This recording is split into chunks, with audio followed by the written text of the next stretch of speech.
The outdoors is not a niche. It's way bigger than that. The outdoors is essential to our lives, essential to who we are as a species.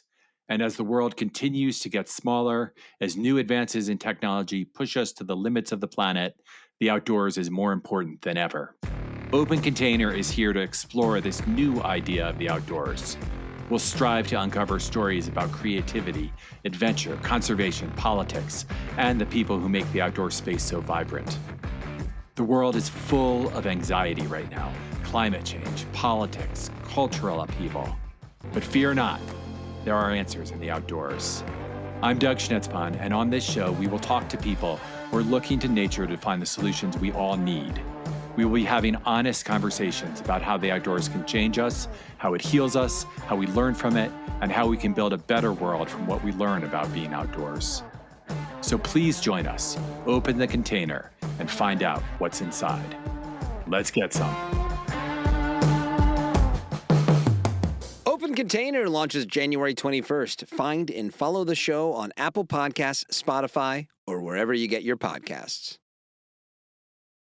Rock fight, rock fight, rock fight, rock fight, rock fight, rock fight. Welcome to the Rock Fight, where we speak our truth, slay sacred cows, and sometimes agree to disagree. This is an outdoor podcast that aims for the head. I'm Colin True, and joining me today, you better believe he knows where Rumpel was originally founded. It's Justin Housman! Yeah, he does. And I just want to say thank you to everyone who wrote in saying there was a lot of people.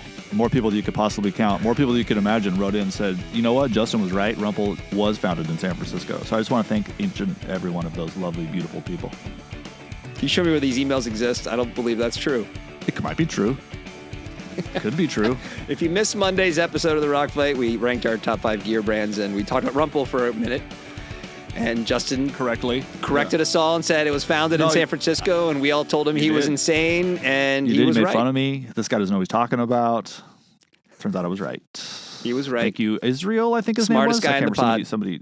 Somebody got a hold of me on LinkedIn to say, you are 100% right, my friend. Turns out that guy was the best man at your wedding. You're like, dude, send me a note. Tell me I was right about this. It does feel good, though. It feels good. I'm that petty sometimes, I guess. Today, Justin and I are going to be talking about the science behind cold water plunges, as well as making a stop into Housman's house for some talk about public lands before wrapping things up with our parting shots, which you should definitely stick around for, because I'm going to use this parting shot to read something I wrote for our newsletter about the layoffs that just hit Outside Incorporated last week. Did you hear the Housman's house little theme song? I sure did. Yeah, it's so nice. It makes me want to sit down and watch some 90s sitcoms. That's the vibe. I know. That's what we're going works. for. Producer Dave, just getting it done over Good there. job, Dave. Wish he was here with us right now. Before we get to any of that, we have some housekeeping and programming reminders. If you missed Monday's episode, which we just talked about, you missed Justin, me, producer Dave, and Owen Comerford ranking the top 5 outdoor gear brands that we have going today in 2025. Super fun episode of The Rock Fight. Be sure to check that out. That comes off the heels of our top 5 outdoor footwear brands. That means next up is top 5 accessory brands. So that'll be coming down the road. And also be sure to come back this Friday to hear my conversation with Tersus Solutions, Peter Wickham. Tersus Solutions is a company that is growing to grow and serve the outdoor secondhand market, so you won't want to miss that episode. And speaking of things like episodes and newsletters and all the other stuff we have going on at Rock Fight, Justin, what do you have for our good listeners about some of those things? I have a very important question for our listeners. Listeners, can you come over here with me for a sec? Everybody just kind of gather around over here. Come over here, okay? Bring it in. Everyone, bring it in. Are you subscribed to the Rock Fights newsletter? Everyone? No. Okay, well, here's the deal. You have time still to go over there and click on subscribe to get today's edition, because we haven't finished it yet, right, Colin? Well, yeah, but they're not going to hear this.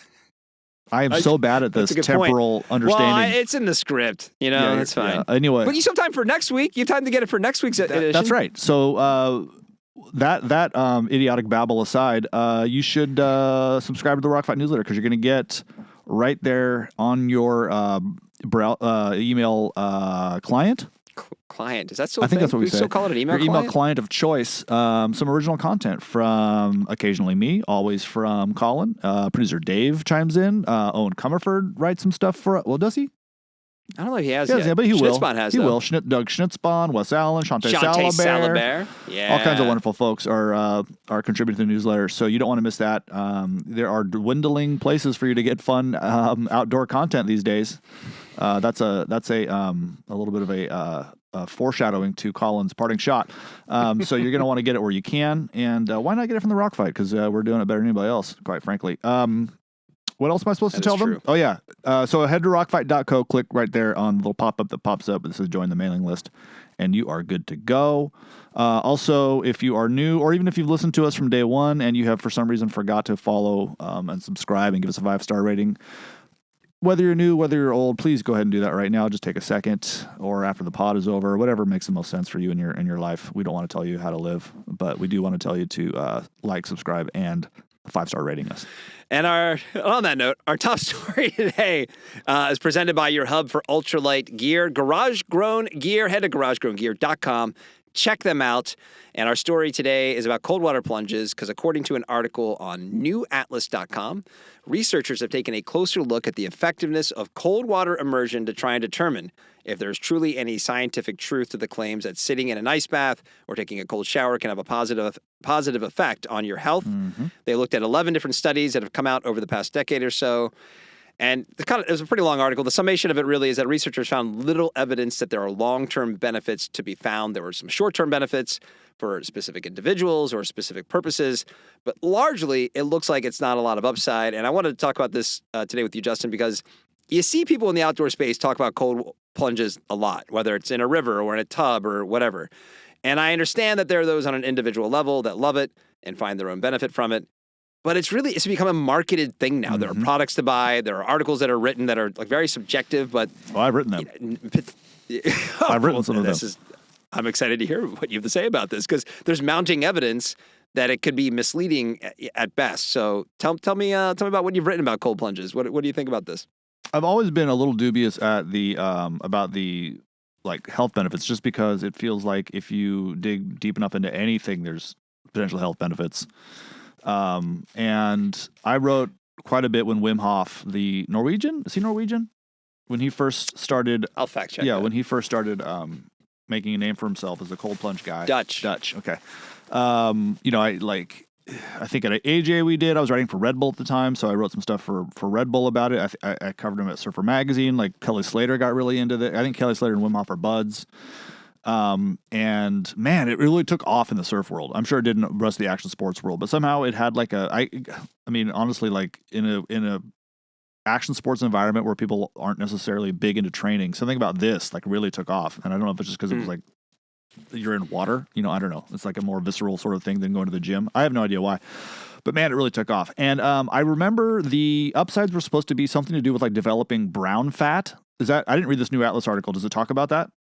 I don't recall it saying that in that article, but I remember this being a thing, like the different types of fat, and this is the good fat versus the white fat, and all that kind of stuff. And like this one is like hard. I think it's like hard to develop, and it has something to do with. It's like one of those like good cholesterol, bad cholesterols, where the brown fat is actually like really good for you. And Wim Hof was claiming that it improved this. The brown fat thing could be true. I don't know. Totally could. Yeah. I mean, it kind of started to strike me as sort of the same way that some of the grandiose claims like chiropractors will make would sound. Hey, adjusting your back feels terrific. Like I get that. Like I've gone to a chiropractor, but like they'd be telling me how it's going to cure my asthma. And I'd be like, what? Like for real, Right. No, I know. So like it started to feel a little bit like that to me. Now, having said that, I don't care. Like it feels good to go from hot to cold to hot. That's awesome. There's a reason that like Finnish baths and Turkish baths and Russian baths, all exist. Like it feels amazing to be freezing cold and then not anymore. I mean that's a wonderful feeling. I have no doubt that it like slows inflammation. I have no doubt that it can do all these awesome things. And I would, I would try. Like I kind of enjoy that sort of experience, myself. I surfed freezing cold water a couple days ago and purposely wore a thinner suit than I normally would because I thought it might be kind of cool to just get real cold and then get real warm again. I mean, it feels really nice. So I get that. I mean, it's therapeutic in some way, but I'm not surprised to hear that the potential health benefits are exaggerated. I'm also not surprised to hear that like, marketers ran with this and like, let's sell people cold plunge tubs. I mean, like, there was a period where you couldn't buy one of those metal cowboy tubs around here because everybody was buying them for like backyard cold plunge tubs. And, I guess that's kind of where I start shaking my head, where it's just like everything has to become commoditized and like and marketed and become a thing. Right. Versus like to your point, like you see, I think it was actually Brendan Leonard's wife wrote an article. Was it for AJ actually, where she was talking about cold plunges in rivers or something? Maybe it wasn't AJ. It was Mountain Gazette. It was one of the big print mags going right now. But kind of like you talk about, you going surfing in cold water, and I love going. That's one of the benefits I feel like of surfing in the winter too. It's like getting in the ocean and that cold water, that experience, and it's totally invigorating. And I get the whole, that there's the the Scandinavian thing of like getting in the saunas, and then you go out and where it's cold. You're with the back and forth. There is absolutely a vibe that comes with that. But, I looked it up. In 2023, cold plunge tub sales are at $123 million in sales, and that's projected to go to $165 million by 2030. Whoa. And I'm like, look, if it's your thing and it's your hobby, I guess it's cool that you have a way to like set that up at home. I just sort of, it just becomes, I don't know, it just feels kind of gross after a while when you're like, because the claims that are being made around it. If it was just, hey man, this makes you feel real good. Well, do you and you should need get a cold plunge do you tub. need to buy one? I mean, can't you just put like ice cubes in a bathtub? That's what I wonder. I mean, I'm not saying that would be easy, but like, I don't know. I suppose. Or just turn the cold faucet on. Take a cold shower. A cold like, shower, actually, supposedly. I do remember writing about this, and it was like there was, of course, according to the proponents, there's like the colder the water, the better. So like cold showers kind of work, but it doesn't quite do the same thing. So sure, okay, sure. And I don't know. It's something about, I think also I'd have a much harder time just taking a cold shower than I would, for some reason, sitting my entire body in ice water, because that's all at once. The cold shower thing I would feel like I agree would with be you like 100%. somehow colder. Oh yeah, when you're going to get in the shower and it's not hot yet, and it's like I mean, no, I'm not standing under have that. you ever done a cold plunge? No, I never have either. I mean, I've done the like a polar bear Me thing. too. Where we jumped in the ocean, which is honestly in the pretty winter. similar. I would think, but I've never done like an actual. But like I got to think it feels really good, but it probably feels really itchy. I think like the second you get out, that like the right before you get warm again, you get itchy, and like I would bet that would feel strange. But I feel like I would have a heart attack. I don't know. Well, part of it, and I think there's the mental piece of it where being in control of your body and accepting that you're getting, because there's a fight or flight thing that happens, right? So it's like submerging yourself. Like there's a benefit there. It's not just to say, like, I think there's obviously benefits beyond just on the physiological level. It's just the kind of way now we have gear reviews for these cold plunge tubs. Yeah, and there's like the people writing these articles that are like, oh man, it's so good for you. It's like based off of what? Yeah. Like, this needs to be kind of a, like say, kind of intimating that if you don't do it, it's like not eating greens. You're not maximizing your potential. Right. Which is to me that's where I start such to get a lame part out of American society. Like I've written about this so much. Like why does anybody need to maximize their potential? For what? Like it drives me nuts that people feel like they're missing out if they're not as fit as they possibly could be, or get paid as much as they possibly could get paid, or have as fast of a car. It's just like, what are we? Yeah. Apparently, Patrick Mahomes agrees with you. I remember I would joke about this with Casemiro, where it felt like anytime we had any kind of cultural commentary from one of us, it was basically like, here's us walking you through how we became Buddhist, because it's like at the end of the day, you realize that just being present and being okay with being present is like what you're kind of searching for with it's like 90% with of everything. All of this stuff, and you think, and the rest is eating and taking a shit. You're like, you know what I mean? It's and like you're like, oh, if I get really, really fit, I'll finally feel at peace. No, you're not. Or if I get the bigger house, I'll feel like you can feel at peace anywhere. Like that's the goal, right? Like the goal is to not have to do all this shit. Doesn't mean I don't want to, and I want to have fun. But most people don't realize that that's the goal, which is the problem. Right. And it's not like I'm doing that. I mean, I'm just as guilty as everybody else about like, yeah, but at least you're aware of it, tail. and you have moments where you probably kind of achieve it, at least at a certain degree, and you're like, okay, this is a good moment. Yeah. And then, something like stupid when happens. like and we you were freak out arguing about it. this before we started recording, but like when my two little girls are in bed with us, like that feels like that moment to me. It's like, there's literally nothing in the world that could ever replicate the feeling of my 5-year-old, my 3-year-old cozied up with me in a warm bed on a cold night. Nothing. What if I gave you like $1 million in cash? I would take that $1 million to not have to work or do anything but sleep in that bed with my two little girls. It would just fund. Can't it would have fund both. that further. No, I don't want it. I honestly wouldn't want it. Yeah, I really wouldn't. Like that's it. That's the goal. Yeah. But anyway, that's a different topic. I will say that reading this and reading that there's not necessarily like obvious medical benefits that you can point to and really easily. It does remind me a bit of acupuncture, which I completely love and completely buy. Don't know why. I don't think we really know. But I can tell you that everything from mental health to when I have bad back issues, acupuncture works. And I don't really care why. I don't care if it's mental. It might be. I don't know. I mean, it could just be that sitting in a room. I actually, so I've done a lot of acupuncture. Where I live now, they don't have community acupuncture. So it's just me by myself. But in the city, in San Francisco, I imagine lots of cities have this. You do community acupuncture where it's way cheaper and there might be 10 people in a room. And I firmly believe that's 90% of it. Like you go in there, everyone's relaxed. There's like soft music on. The acupuncturist is walking around whispering, "Okay, do you need some more time? How's that? Is that feeling?" And you can sort of hear it, and you just kind of like open your eyes a little bit, and it's kind of dark, and you can see all these people just blissed out and chilling. And it's like that feel like you lift each other up even without talking to each other. You just all feel like we're all healing together, whether it's again physical, mental, whatever.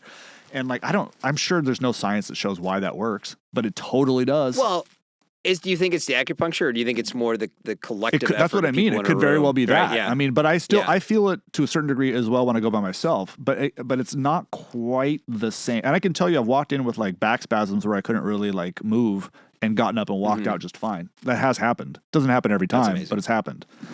I don't know. There's all this weird. I mean, I've heard some not weird, just stuff I hadn't heard before in the last few years on Radiolab about something called like the interstitial, where they think we might be discovering a new organ. Have you heard of this?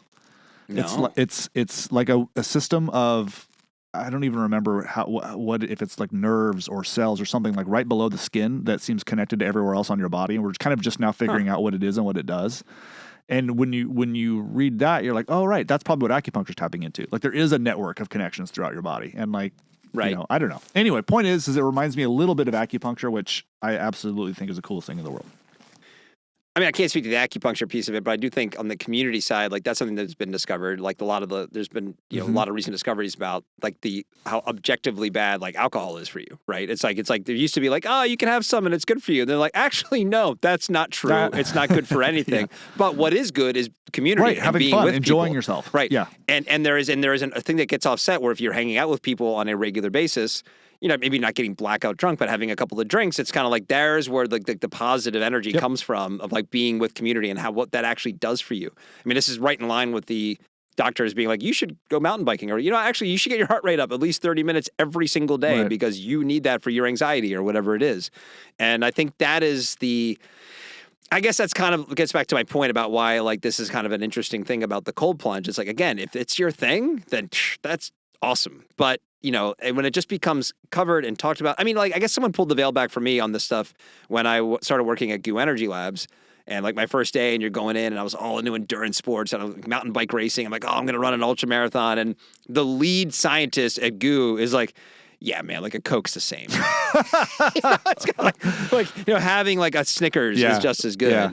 Like, you can argue the delivery of a gel is what makes it most effective. But it was at that time, this is over a decade ago, I was so bought in on the marketing of sports nutrition of like, dude, if you want to fucking do this, you gotta eat this. And then you realize, a bag of potato chips is fine, you know? That's funny. And that's sort of that's what I think is at play here when you have like the level of like, well, you go to the trade show and you see the guy hawking the cold plunge tub about why you need to have that in your house and what it's going to do for you versus, no, you've discovered this is a really important thing to you. It makes you feel really good about you and your place in the world. So you should have a cold plunge tub. Then great. I'm glad you can have one. That's the thing. But just know that it's mostly bullshit and what it's doing for your body. It might be helping your head more than your body. We should have had a little disclaimer at the beginning of that. Like, if you don't want to have your bubble popped about cold plunges, don't listen to this. Because honestly, if you think it's working great, it might. I don't know. I can't give you. I'm sure they exist, but I can't give you a study that shows what acupuncture is supposed to do. I can just tell you that for me, it works. Also, it's amazing, right? Total aside, but if I don't know where else to mention this, but except for this podcast, but you talking about like going and have a couple drinks with like the community made me think of it. So I get a beer almost every day at this place down the street from my house. This like legendary mountain bike / beer place. And it's like you can hardly breathe because they also make sausages. There's no ventilation, so like you walk in there and it's just like, good lord, like it's smoky. Are you the norm of Fairfax? Okay, so I walk in. Oh, did I just spoil you? I'm sorry. did I No, spoil no, but your I've also story? like I've joked okay. before about when I have friends come in from out of town. I mean, there are regulars there that have their own names on the seats. Like they know who That's I so am, cool. but it's not the same. There are other people who are lifers, you know. But like Right. I've talked before about how funny it would be to have someone like you, for example. I probably thought about this when we were supposed to do our mountain bike trip. Like we'd come in there, but oh, you got to go to Gestalt House with me, and I'd pay them to like as soon as we opened the door to go Justin, like that kind of thing. But anyway, point is like I went there a couple nights ago. I sit down. It's like 5:30. I have like an article to write. The girls are out doing something with their friends, so I have some free time. I go sit down, order a beer. I'm there for about 30 seconds, and somebody starts playing the Cheers theme song on the jukebox. Come on. And it was just like, and everybody in there was just like, started kind of sing along. Started It was just singing? like, it was That's so amazing. cool. And it was just like, I'm glad that everybody else in here feels the same way about this place. It was great. All right, so that opening segment brought to you by Garage Grown Gear. And hey, outdoor retailers, are you looking to spice up your assortment of products and brands in 2025? Check out the more than 200 brands carried at Garage Grown Gear. From familiar names to total unknowns, there is a whole ecosystem of small brands just looking to fly off of your shelves. Find some products you like and are interested in carrying? Well, friend of the pod and GGG's co-founder Lloyd Vogel is happy to make an intro. So reach out to Lloyd, head to garagegrowngear.com. I'm sure there's a contact us kind of clicky spot there. You know, check him out, reach out to Lloyd, get connected with some brands maybe you can carry in your own shop. And yeah, Garage Grown Gear. Thanks for supporting this part of the podcast. Lloyd Vogel's such a cool name. Just looking at it, like imagine having a V, a Y, and 3 L's in your name. Amazing. That's like the only combination you could, and 2 O's. Yeah, totally. It's just it's there's like 4 letters in this entire name. It's great. I said on LinkedIn yesterday, I want to make, tell Lloyd Vogel we say hi stickers. I saw that. That's great. All right, man. Let's head on in to Housman's house. Houseman's house. This is where we check in with our favorite outdoor journalist to see what he's been writing about, and that is, of course, our own Justin Housman. Last week on Housman's house, I kind of wrote this fake point thinking it was like a recap of a sitcom. Mm-hmm. Last week on Housman's house, Justin found himself digging into the Explorer Act. And he did, because we talked about an element of that piece of legislation, which was the Bolt Act. And for the second week in a row, we're going to talk about the Explorer Act because on nationalparkstraveler.org this week, Justin wrote, looked like a featured piece Yep. about some folks who perhaps are not as supportive as what has been presented as an absolute slam dunk across the board piece of legislation like the Explorer Act. So, especially when it comes to wilderness. So, Justin, what's not to like about the Explorer Act? What was your whole piece about? Well, here? for me, nothing. I mean, I'm a big supporter of it, but I wanted to look at people that might have reservations. There were some out there, people and groups, and largely they had issues with like parts of the legislation, not the Explorer Act as a whole, for the most part. Okay. But what I talked to an organization called Wilderness Watch, which is a nonprofit that's dedicated to basically trying as best they can to preserve the letter of the law of the Wilderness Act, which was written in 1964, which is where we set out federally designated wilderness areas, which cannot have really any human tampering for the most part. No roads. I mean, there can be trails, but no permanent installations, nothing like that. And so there are exceptions, of course, like anything. It was a compromise. Some stuff is grandfathered in where there's like grazing rights in some places, et cetera. But for the most part, the idea was to preserve some areas as untrammeled as possible. And it's a small percentage of our public lands. It's like 5%, and the majority of that is in Alaska. I want to say it's either 2 or 3% in the lower 48 that's actually federally designated as a wilderness area. And like I often, I never really knew what that meant or thought about it. A lot of the places I like to go backpacking are in wilderness areas, and I just never, you'd pass a sign that says Hoover Wilderness, and I go, I don't know what that means. Like I was aware that it was a federal designation of some kind, but I wasn't really sure what it meant. Some places will have explicit signage, like that means no bikes, no hunting, no this, no that, whatever. Anyway, point of all that is that Wilderness Watch, one of their main complaints or issues was with the Park Act, which is Protect America's Rock Climbing. And we talked about this last week. We talked about it before, but that was the one where they were it was basically allowing each each wilderness area to kind of set their own rules, allowing permanent climbing anchors to be drilled into rock. And we may have already talked about this. One of the things that I think I probably had the same response to that as most people who either don't, or I was gonna say who don't climb, but no, climbers that have had the same response. My response initially is, well, geez, man, you can't see them. I love wilderness areas, and if there's Yeah, some right. granite like spire up there, I wouldn't be able to tell. I wouldn't even be able to tell if someone was climbing it, and the idea wasn't. I kind of like when you can. I almost like to, like if this is a sport climbing route, like, oh, there's the route. Well, yeah, like follow the anchors along the way. You can't have that. You can't have like multiple. Like I don't know the difference between sport climbing and but sport climbing is explicitly like no, you can't have that many bolts. But I see. But that's a permanent anchor. That's why. Well, Okay. also, but these are permanently drilled in anchors. But I think there's fewer of them. I think sport climbing requires more. I'm Okay. honestly not sure. Somebody who's a climber can write it in and tell us. But anyway, the point is that like this group Wilderness Watch is like, look, we get it. There's your little tiny pieces of metal. We understand, but the point is that these are permanent installations, and the act specifically says you can't have that. So what are we doing here, folks? Like, Congress is making an exception here for one particular outdoor pursuit. And, we're not saying you can't climb, have a blast, but permanent bolted in anchors in wilderness areas don't, that violates the letter of the law. That was their main thing. And that it may seem harmless, but there's lots of little things you don't realize, like nesting birds can get triggered by climbers in these places. These are remote places for the most part. And so, Right. there's little things that you may not realize that are potentially threatening animals and the wilderness experience. And I talked to like a wildlife biologist who's written a lot about the impact of human recreation on wilderness areas, or also just public lands in general. He told me about, situations where you'll see, and forgive me if I brought this up last week, but I don't think I did. Situations where you might see animals kind of bounding off into the distance as you spook them on a trail, and you just think, oh, there goes a deer. But it's in a lot of places. There's these animals have very like strict sort of regimented seasonal activities, and you might be scaring off a pregnant bighorn sheep, and this is the only accessible food she has, and you think it's no big deal. There's a sheep just kind of running off in the distance, but studies show that like animals around places that are that have a human impact to them generally are less healthy, or they suffer more. Their fetal health is lower. This kind of thing, and so basically there were a handful of groups and organizations that were just like, look, we get it, but recreation does not equal conservation, and we're here as a conservation group, and we love that you want to go out there and do stuff, and we totally understand. We love to get out there and having a blast in the wilderness too, but that doesn't mean that we should.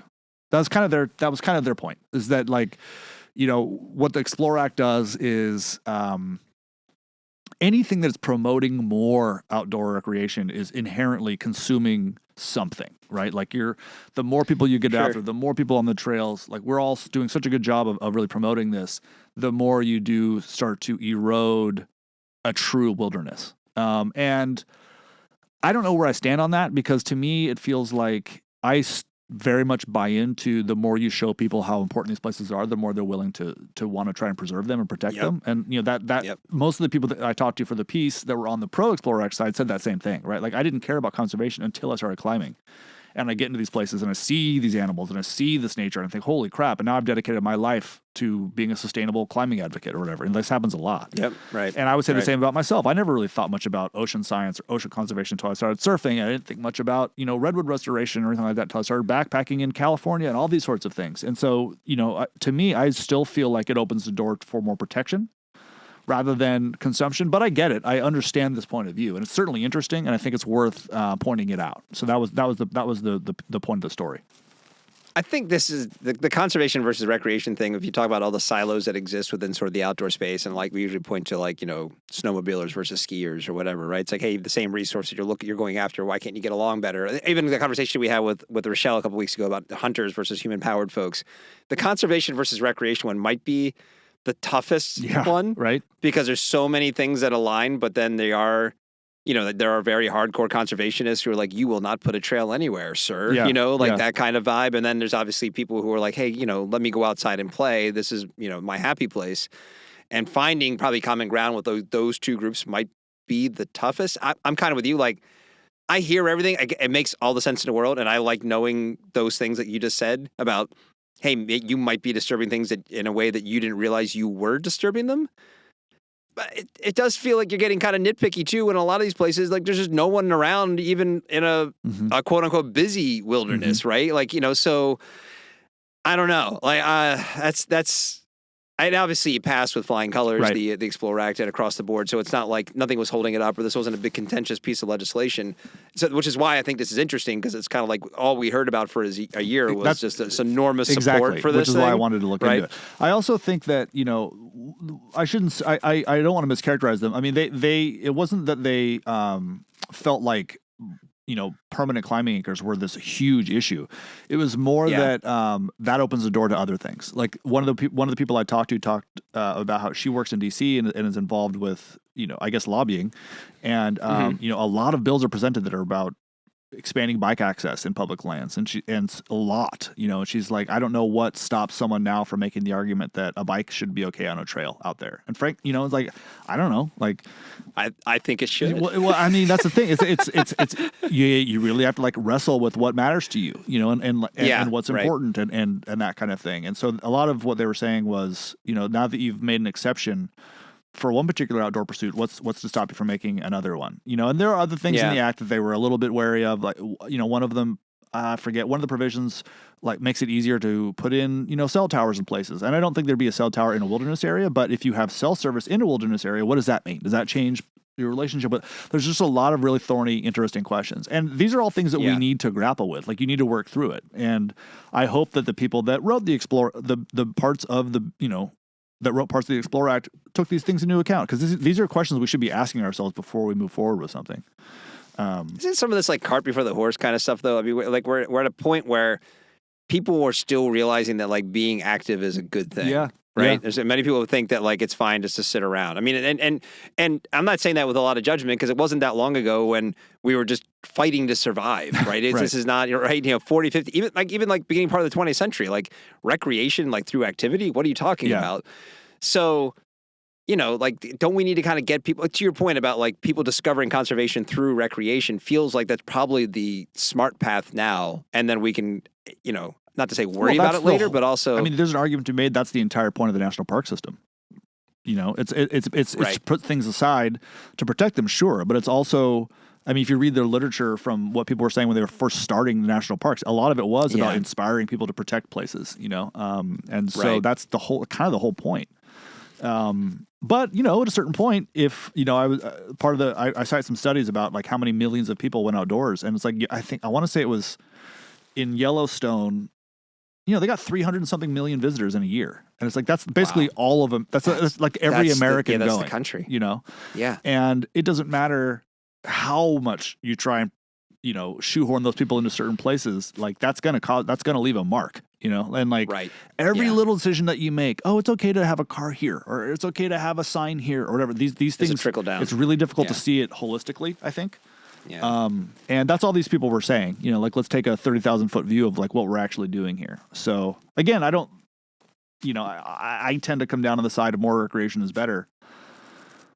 But it's all, like, I don't know. I also, I've studied this sort of thing for a long time, and like humans have always had an impact on places. I mean, like you can't make the argument that indigenous Americans, they were burning crops and doing all kinds of. I mean, they were making an impact everywhere they went. Most of the trails that we walk on were Native American trails. There's humans make an impact. So I don't know the differences between that and someone putting in a little bolt. One of the things I heard was interesting. I didn't bring it up when I was talking to her, and I didn't mean this. I don't mean this as like a gotcha, but one of the people I talked to from Wilderness Watch mentioned that they recently there was a big brouhaha because a climber had put a bolt like I don't think it was through, but like right next to a petroglyph somewhere, right? Oh geez, okay, that sounds dumb. Right, it was not in a wilderness area, but they're like, see, this is the kind of shit that can happen.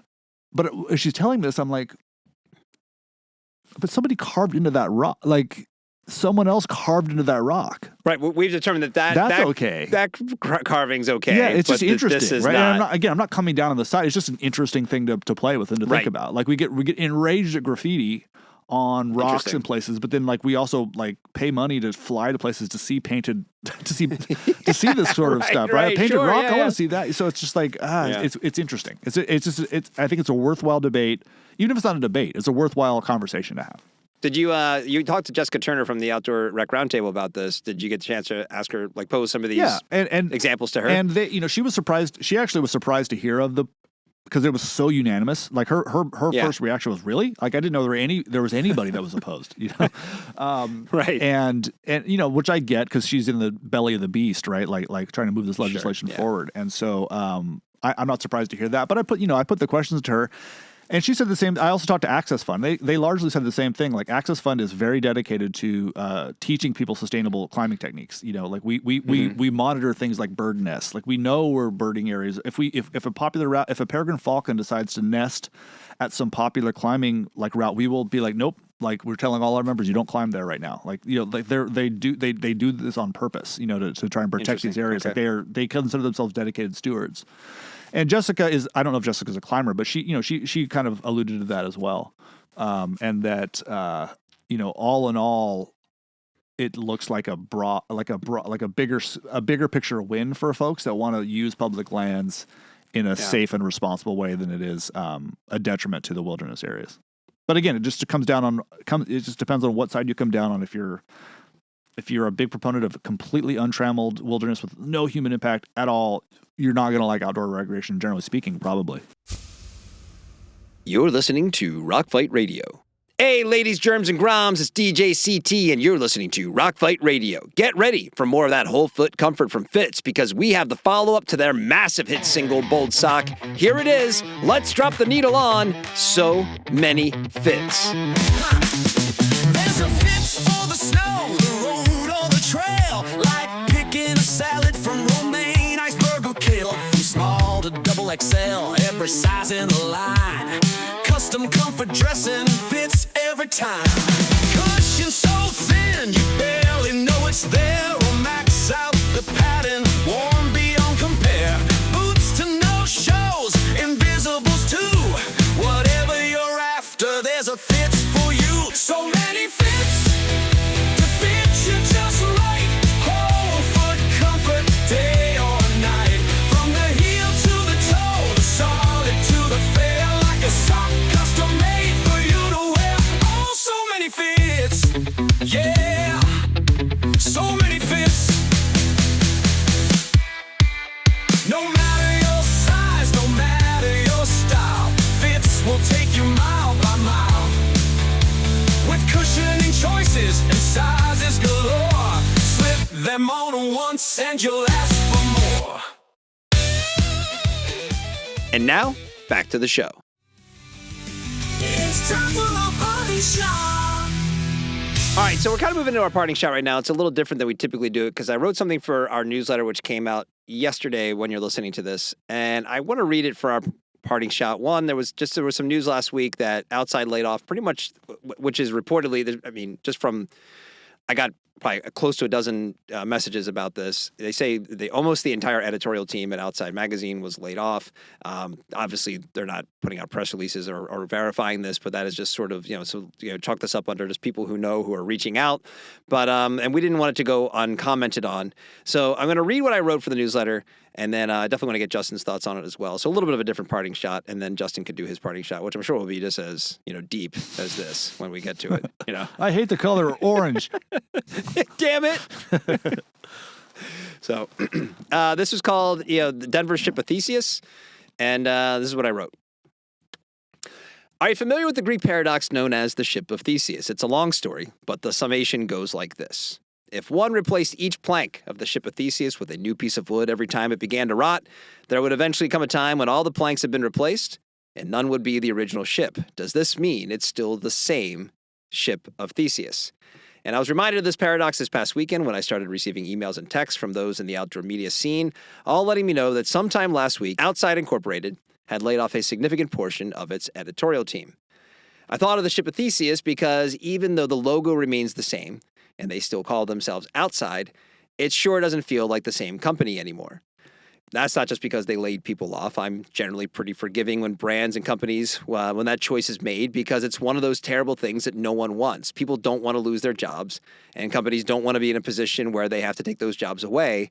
It simply means the company isn't doing well or that mistakes have been made. No, with Outside, hearing that the layoffs affected the editorial team only reinforced what I and many others have felt for some time, that much of the content they've been putting out has been so milquetoast and uninspiring that they don't need as many experienced people to produce it anymore. If you head to their website, you'll see what I mean. I mean, what's the vision? What's the product? It's genuinely hard to tell, even when you're looking right at it. But it definitely isn't journalism. It's no secret that Outside no longer sees itself as a media company, but rather as a tech brand. We all know they're aiming for that big IPO to pay off the work of the past 5 years. So, on one hand, perhaps this move was overdue. If they had chosen to rename the company instead of keeping the Outside name, maybe the outcry over last week's layoffs would have been much more muted.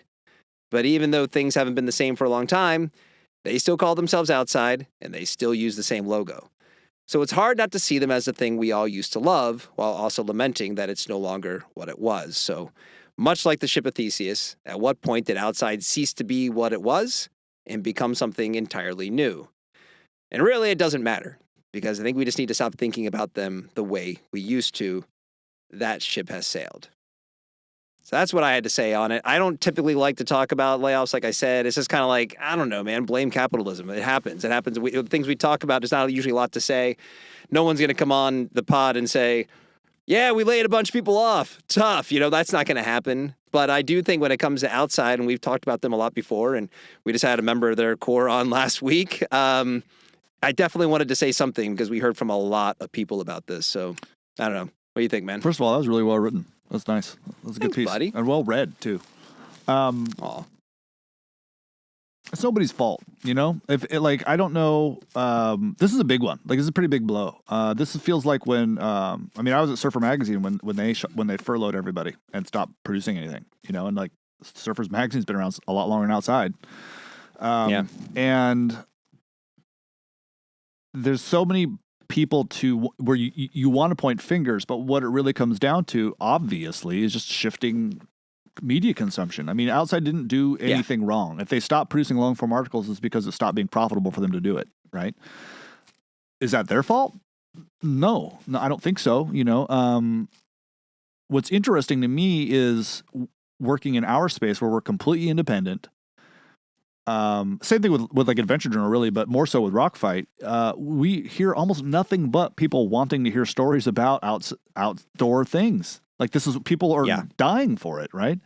I guess they're just not willing to pay for it. I don't know what else to say. To be honest, it's so print didn't work for them, like it hasn't for lots, and so they shutter print and they are roaring forward with digital. But clearly, they never figured out a way to make money there either. So because people weren't spending it, people weren't paying. Granted, I think $100 a year was insane when Outside came out with their package where you get you have to get all this stuff to get it. That seemed nuts to almost everybody I talked to. And so I'm not that surprised. I don't even know if they were still running that at the end. I don't know what it would have cost for an Outside subscription.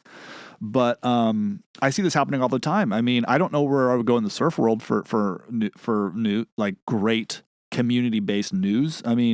Surfer is still around. They make really cool content, but it's not the same kind of, I don't know, it doesn't feel like a home. It doesn't feel like community.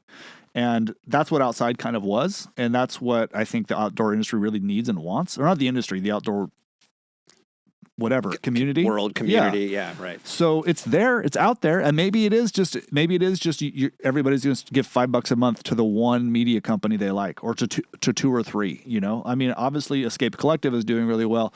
We're doing pretty well. AJ's doing great in print. They're Mountain Gazette. Mountain Gazette's doing really great in print. These entities exist, and so maybe we're all just kind of going into our own little thing. Great example. Don't know, but I will say that there was something there. I do think that we lose. You can say this about American culture in general, but I do think that we definitely lose something that's really important when we don't have that flagship thing that we can all kind of point to as either this is the best one. This is where, if I'm going to be doing something, I want to in the outdoor world, I want it to appear here. Because I know everyone's going to read it. That I think is really important, and we don't have that. And we've known this was coming for a really long time. I started at Surfer in 2013, I think, and it was already writing was on the wall about how social media was going to just tank all of what we were doing, So again, I do think that largely every decision Outside has made in the last, I don't know, 5 years has been a huge misstep. I mean, I couldn't think of a single thing that I've seen come out of outside where I was like, that's what you guys need to be doing. That hasn't happened once. Patty's show. You know what? You're actually totally right. You're actually no, I'm not. No, you were completely right. Patty's show is awesome. Completely. And I do believe a lot of what CJ told me about what they're planning at the festival. Yeah, I didn't go to the because of a lot of festival. I reasons. have nothing to do with that. But yeah, you're right. I think they have a good plan for that. Yeah. I mean, I think they've got to see what's going to happen. Well, that's the thing. Outside, this year. obviously, the company exists, right? They've moved into an experience, I guess, like an events experiences it's thing. their tech company. Yeah, they own all these tech products. They acquired another tech platform last Yeah. week before this announcement, before this move happened. And it's from what I've heard from the people who have reached out, it sounds like they're going to continue to make things. They're just on a much reduced staff. I don't know if they're going to replace the people they laid off.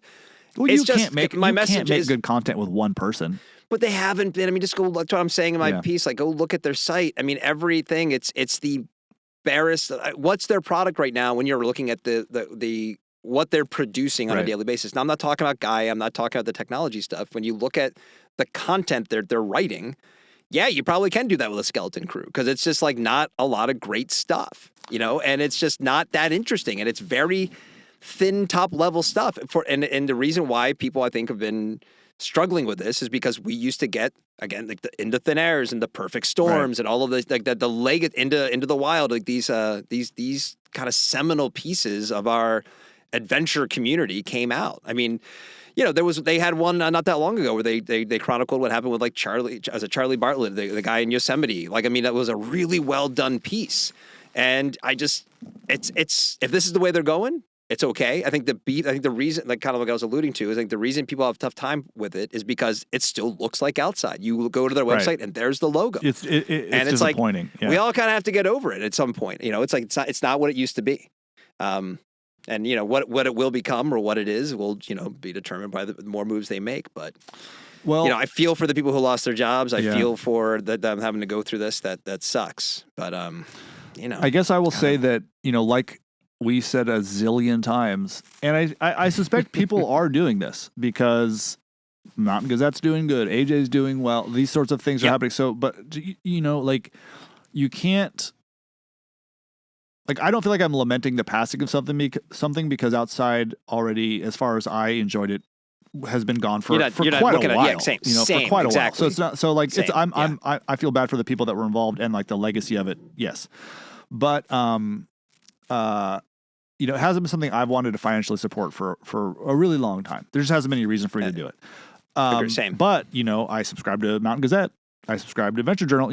I pay for the things that I want to exist and that I want to be strong, and you just have to do it, And the problem that Outside ran into is the same one that Surfer ran into, which is that you have outside interests come in, and they have some money, and they have an idea of what they want to do, and the content is always the written content is always the first thing to go, right? Because that seems like the thing that's either easiest to replace or cheaper to replace, right? Videos are way cheaper than paying a writer $1 a word for a 2,000 piece or 2,000 word piece or whatever, and like it's weird how nobody seems to have learned this lesson that like the second that you make the content, you devalue the content on your like in your own mind, the readers do too. They can tell, and they're not going to come back. And you can succeed with two dipshits. Like laughing at each other over a mic in a way that you can't, I think, with like a real corporate heavy-handed control over like a content stream. Because this is this feels authentic to people. Like people listen to you and me and Dave and Owen and Shantae and everybody talk to each other, and it's a conversation you're going to have, at the ski bar or whatever. Like this is just normal, and that's what Outside was, right? It was like. Here's an amazing story about this dude who like walked into Alaska and like lived there and then died. And it's, oh my God, like I'm gonna write a book. Like that's a great story, and we all want to talk about it. And the new backpacks are out. Holy shit, all this stuff. And it's like that. Just once you lose your authenticity, you don't get it back. You can't get it back. And like you couldn't start out. Right. Outside couldn't come back next month with a new owner and like a whole new dedication to print. I don't think it would work. I think at this point you have to call it something else.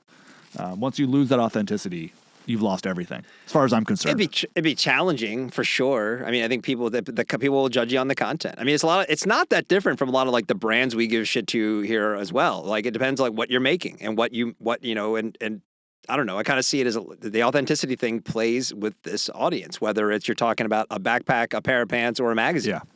You know, right?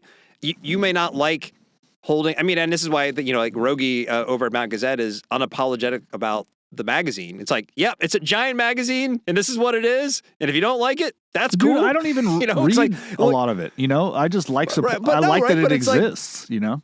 But exactly. Like, it makes me, that's like, oh, okay. Like, there's a little bit of a Wild West vibe to Mountain Gazette that makes me want to pick it up and see what's in it every time it comes out. Like, AJ, same thing. I pumped what's going to be in here, Yeah. you know? And it's, and same thing with a lot of the brands we talk about, like the up and coming founder led brands. Why? Because there's a vision, and this is what I'm making. Like, you know, like Nara and Wild Rye and Liveston and these brands that we talk about and reference a lot because they believe so much in their stuff that they want to make good stuff that we want to believe in them too. And I think when you lose that is really, really just impossible to get back unless you pivot hard. And so that's and that just bears out over time. I think that one of the reasons that AJ is successful, you know, in its own sort of small scale way of being successful, you know, supporting basically a family that's like running it, is Casimiro's vision is watertight.